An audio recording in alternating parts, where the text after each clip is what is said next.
Subscribe now and press the bell icon. Never miss an update. Good morning बच्चों, आज हम लोग class 12 के फिजिक्स में चौथा chapter moving charges and magnetism का एक बहुत ही इंपॉर्टेंट टॉपिक देखेंगे, एम्पियर सर्क्यूटल लॉ यानी एम्पियर का परिपथीय नियम। देखिए, अभी तक हम लोग इस चैप्टर में देखे अगर किसी धारावाही चालक के कारण चुंबकीय क्षेत्र उत्पन्न होगा तो उसके लिए बियोट-सावर्त एक नियम है और वो नियम क्या है? किसी धारावाही चालक के कारण उत्पन्न चुंबकीय क्षेत्र होगा म्यू नॉट बटा 4 pi I into dl into sine theta बटा r। तो ये बियोट-सावर्त का दिया हुआ नियम है किसी धारावाही चालक के कारण उत्पन्न चुंबकीय क्षेत्र निकालने। लेकिन देखिए, इसमें दिक्कत क्या है कि अगर इस फॉर्मूला का यूज हम लोग करते हैं तो इसमें हम लोग को चार राशि का ज्ञान होना जरूरी है। पहला क्या? प्रवाहित धारा, दूसरा अल्पांश की लंबाई, तीसरा अल्पांश और पी बिंदु को मिलाने वाली रेखा के बीच का कोण कितना होना चाहिए और इसके बीच का दूरी। देखिए, अगर एक धारावाही तार है और इसमें आई धारा प्रवाहित हो रहा है, इसका कोई अल्पांश dl है, यहाँ से r दूरी पर पी बिंदु है, इसके बीच का तो ये 1 2 3 और ये अल्पांश 4। अगर ये चार राशि मालूम होगा तब जाकर के हम चुंबकीय क्षेत्र का मान ज्ञात कर सकते हैं, और वो भी केवल अल्पांश के कारण। फिर अगर हमको पूरे तार के कारण निकालना होगा तो फिर इसका इंटीग्रेशन भी करना पड़ेगा। तो ये वाला प्रक्रिया थोड़ा सा ज़्यादा दिक्कत है, तो इसको सॉल्व करने के लिए आसानी तरीके से एम्पियर साहब ने एक और नियम दिया, और ये नियम बहुत ही आसान नियम है चुंबकीय क्षेत्र निकालने के लिए। अब समझिए, अगर इसमें आई का मान 0 हो जाएगा तो चुंबकीय क्षेत्र का भी मान 0। अब देखिए, चुंबकीय क्षेत्र जो है धारावाही चालक के कारण, तो उसको उत्पन्न करने का कारण क्या है? करंट। अब अगर करंट 0 होता है तो चुंबकीय क्षेत्र भी 0 हो जाएगा। अब इसी चीज को एम्पियर ने क्या अप्लाई कर दिया कि अगर धारा 0 तो चुंबकीय क्षेत्र भी 0 हो जाएगा। इस आधार पर उन्होंने एक नया नियम बनाया और उस नियम का नाम रखा एम्पियर का परिपथीय नियम। और वो नियम क्या है उसको भी हम लोग देखेंगे। तो एम्पियर साहब ने जो नियम बनाया वो नियम देखिए क्या है। किसी बंद परिपथ के चारों ओर चुंबकीय क्षेत्र का रेखा समाकलन उस पथ में प्रवाहित कुल धारा तथा निर्वात की चुंबकशीलता के गुणनफल के बराबर होता है। यही देखिए आपका एम्पियर का परिपथीय नियम है। अच्छा, इसको अगर गणितीय रूप में लिखेंगे तो क्या लिखेंगे? ध्यान दीजिएगा, चुंबकीय क्षेत्र का मतलब गुना रेखा समाकलन। देखिए, चुंबकीय क्षेत्र बी वेक्टर का माने गुना और फिर रेखा समाकलन। देखिए, ये रेखा है तो रेखा का मान जिसे मान इसका लंबाई d है, तो हम रेखा को dl लिख सकते हैं, dl वेक्टर। देखिए, चुंबकीय क्षेत्र का रेखा समाकलन, तो ये हो गया समाकलन का चिन्ह। और किसका? बंद परिपथ। तो इसमें देखिएगा एक इस प्रकार का चिन्ह बनेगा। ये जो चिन्ह है वो क्लोज्ड सर्किट यानी बंद परिपथ को दर्शाएगा। और किसके बराबर होता है? पथ में प्रवाहित कुल धारा। मान लीजिए कि प्रवाहित धारा आई है और पथों में फेरों की संख्या n है, तो कुल धारा n आई हो जाएगा। और निर्वात का चुंबकशीलता, इसका गुणनफल, यही आपका देखिए एम्पियर का परिपथीय नियम। फिर से तो समझ लीजिए, किसी बंद परिपथ के चारों तरफ चुंबकीय क्षेत्र और रेखा समाकलन निर्वात के चुंबकशीलता और पथों के कुल धारा के गुणनफल के बराबर होता है। ठीक है, तो ये यहाँ देख लीजिए, जब म्यू नोट क्या है? निर्वात की चुंबकशीलता याद रखिएगा, इसका मान ऑब्जेक्टिव में भी पूछेगा। म्यू नोट का मान होगा 4 पाई क्रॉस 10 की पावर -7 हेनरी पर मीटर। बाकी आई करंट है, n फेरों की संख्या है। तो ये याद कर लीजिएगा, ampere सर्क्यूटल law. Bihar board intermediate examination में ये 2 नंबर का क्वेश्चन पूछता है, बहुत इंपॉर्टेंट क्वेश्चन है ये एम्पियर का सर्क्यूटल लॉ। ठीक है, नोट कर लीजिए इसको। एम्पियर का परिपथीय नियम हम लोग देख लिए। अब हम लोग देखेंगे एप्लीकेशन ऑफ एम्पियर सर्क्यूटल लॉ यानी एम्पियर के परिपथीय नियम का अनुप्रयोग। एम्पियर का जो परिपथीय नियम है उसी का उपयोग करके हम लोग को पहला देखिए क्या दिया हुआ condition, magnetic field at a point due to a straight current carrying conductor और वायर यानी सीधे धारावाही तार या चालक के कारण किसी बिंदु पर चुंबकीय क्षेत्र का मान। अब देखिए, ऐसा आप लोग बायोट-सावर्त के नियम में पहले ही कर चुके हैं। और बायोट-सावर्त के नियम में आप याद कीजिए, सीधे धारावाही तार के कारण उत्पन्न चुंबकीय क्षेत्र होता है म्यू नॉट आई बटा 2 पाई आर। और यही चीज हम लोग अब एम्पियर सर्क्यूटल लॉ करके लेंगे।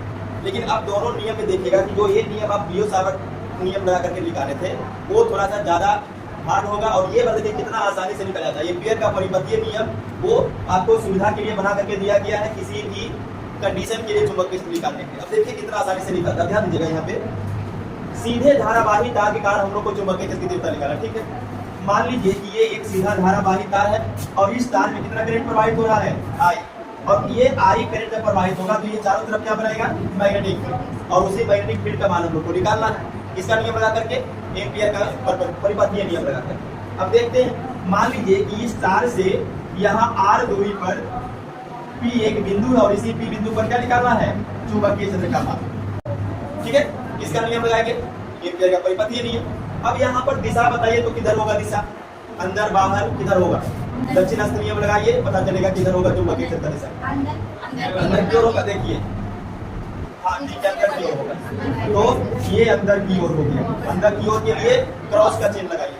ठीक है, देखिए चुंबकीय क्षेत्र दिशा निकालने के लिए दाहिना हाथ को इस प्रकार से रखना है, जिसमें ये अंगूठा धारा की दिशा में रखिए और ये पूरा हथेली आर की ओर, और ये 4 अंगुली जिधर मुड़ेगा वो क्या होगा, चुंबकीय क्षेत्र का दिशा। देखिए आई ऊपर, ये आर 4 अंगुली किधर मुड़ रहा है, अंदर, तो ये आपका अंदर की ओर। क्रॉस जब रहेगा तो इन बार हो जाएगा, क्या हो जाएगा, इन बार। अब ध्यान दीजिएगा, अगर हमको यहाँ पर चुंबकीय क्षेत्र का मान निकालना है, एम्पियर का परिपथीय नियम लगाना है, तो एम्पियर का परिपथीय नियम क्या बताता है, किसी बंद परिपथ के चारों, यहाँ तो बंद परिपथ है नहीं, तो अब क्या करेंगे कि ये जो तार दिया हुआ है सीधा धारावाही, इसको एक वृत्त के रूप में मोड़ देना है। ये तार सीधा धारावाही तार है, इसको कैसे करेंगे, एक वृत्त के रूप में मोड़ देंगे, तो क्या हो जाएगा, बंद हो जाएगा, क्लोज हो जाएगा। तो इसी तार को हम लोग क्या करेंगे, ऐसे मोड़ देंगे। ठीक है, ये जो सीधा धारावाही तार है उसी को हमने क्या किया, सर्कल बना दिया, क्लोज कर दिया। अब देखिएगा जब इसको से घुमा देंगे तो पी कहाँ पर जाएगा, सेंटर पे। ठीक है, और बाकी देखिए आई जो इस प्रकार से प्रवाहित हो रहा है वो अब ऐसे देखो, ऐसे घुराएंगे इसको, तो आई ऊपर चला जाएगा, ऐसे करके प्रवाहित होगा, तो ये आई का डायरेक्शन हो गया। ठीक है, और इसका किसी लंबाई अवयव का बात करेंगे तो कहीं पर भी लंबाई अवयव आप ले सकते हैं, यहाँ पर भी लंबाई अवयव ले सकते हैं, कितना, dl वेक्टर, यहाँ पर भी लंबाई अवयव ले सकते हैं, dl वेक्टर, कहीं पर भी आप ले सकते हैं dl वेक्टर, यहाँ पर भी ले सकते हैं dl। अब देखिए, चूंकि हमको पता है एम्पियर के परिपथीय नियम से, एम्पियर के परिपथीय नियम से close integration B vector dot dl vector equal to क्या होता है, म्यू नॉट dl। ठीक है, और देखिए अब बात कीजिए, एक फॉर्मूला आप क्लास 11 में पढ़े होंगे, a vector dot b vector equal to ab cos theta. अब यहाँ पर देखिए, इसको मान लीजिए ये वेक्टर, इसको b वेक्टर, तो क्या हो जाएगा, ab cos थीटा यानी b dl cos थीटा, और फिर close integration equal to mu naught dl। और आगे बढ़ाइए इसको, close integration b into dl into cos, अब थीटा का मान कितना देंगे, 0 डिग्री, थीटा का मान 0 degree equal to mu naught dl। और देखिए तोड़िए, close integration b dl cos 0 का मान 1 equal to mu naught dl। और देखिएगा, यहाँ पर जो भी चुंबकीय क्षेत्र उत्पन्न होगा इस धारावाही चालक के कारण, वो चुंबकीय क्षेत्र का मान तो कांस्टेंट रहेगा। जैसे मान लीजिए कि 10 टेस्ला उत्पन्न होगा, यहाँ पर आई का मान कुछ होगा, 5-6 कुछ भी होगा, ऐसे समझ लीजिए, तो 10 टेस्ला क्या हो गया, कांस्टेंट। तो इसका मतलब है कि इसमें चुंबकीय क्षेत्र तो कांस्टेंट रहेगा, इसको बाहर कर लीजिए, तो अंदर क्या बचेगा, क्लोज इंटीग्रेशन dl बना 1 तो dl और म्यू नॉट dl।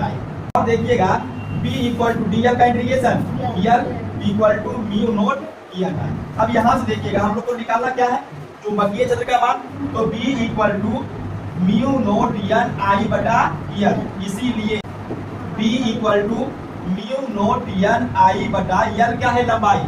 तो अगर हम इसका पूरा लंबाई निकालेंगे, देखो dl और 5 dl सबको जोड़िए तो l हो जाएगा, और इसका l होता कितना है, तो 2/r। देखिए ये जो यहाँ से यहाँ है वो किसका काम करेगा, r का।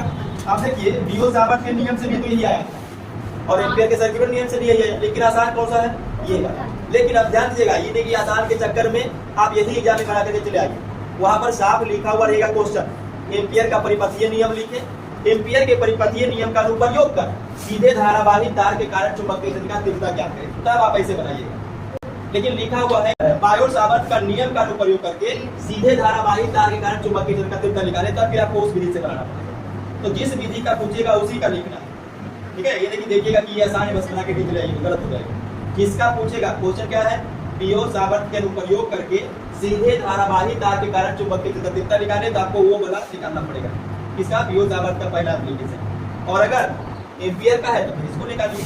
ठीक है, तो ये दोनों एक ही रिजल्ट लिख लेगा, लेकिन दोनों का तरीका अलग अलग होगा। ठीक है, इसको लिख लीजिए।